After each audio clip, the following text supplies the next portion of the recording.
Iron ডোম বানাতে নির্বাহী আদেশে সই করেছেন যুক্তরাষ্ট্রের প্রেসিডেন্ট ডোনাল্ড ট্রাম্প। যুক্তরাষ্ট্রের জন্য আকাশ প্রতিরক্ষা ব্যবস্থা আয়রন ডোম বানাতে চান বর্তমান প্রেসিডেন্ট। এটি নির্মাণ কাজ শুরু করতে ইতিমধ্যে তিনি একটি নির্বাহী আদেশে সইও করেছেন। ইসরায়েলের তৈরি আকাশ প্রতিরক্ষা ব্যবস্থা আয়রন ডোম অত্যাধুনিক এই ব্যবস্থা দিয়ে দেশটি হাজার হাজার রকেট আকাশেই ধ্বংস করে দেয়। মায়ামিতে রিপাবলিকান পার্টির একটি অনুষ্ঠানে ট্রাম্প বলেন, আমাদের অবিলম্বে অত্যাধুনিক আকাশে প্রতিরক্ষা ব্যবস্থা আয়রন ডোম নির্মাণ শুরু করতে হবে। এটি মার্কিনীদের রক্ষা করতে সক্ষম হবে। যুক্তরাষ্ট্রেই নির্মাণ হবে এই আকাশ প্রতিরক্ষা ব্যবস্থা। ট্রাম্প 60 দিনের মধ্যে পরবর্তী প্রজন্মের ক্ষেপণাস্ত্র প্রতিরক্ষা সুরক্ষা বাস্তবায়নের পরিকল্পনা জমা দিতে প্রতিরক্ষা মন্ত্রণালয়কে ইতিমধ্যে নির্দেশ দিয়েছেন।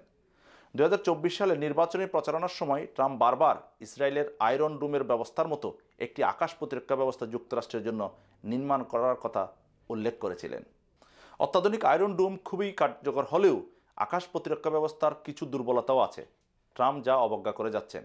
এই ব্যবস্থা স্বল্প পাল্লার হুমকি মোকাবেলা করার জন্যই তৈরি করা।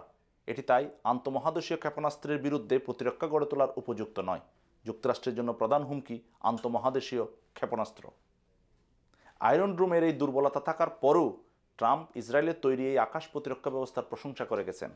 2023 সালের 7 অক্টোবর হামাসের হামলার শিকার হওয়ার পর ইসরায়েল আঞ্চলিক শত্রুদের বিরুদ্ধে যে যুদ্ধ করে আসছে, সেখানে নিজেদের সুরক্ষায় আয়রন ডোম তাদের বড় অস্ত্র হয়ে উঠেছে।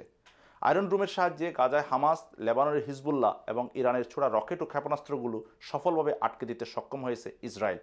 ট্রাম্প সেই প্রসঙ্গ টেনে বলেন, তারা সেগুলোর প্রায় সবকটিকেই ধ্বংস করতে সক্ষম হয়েছে। তাই আমার মনে হয়েছে যুক্তরাষ্ট্রও এটার দরকার।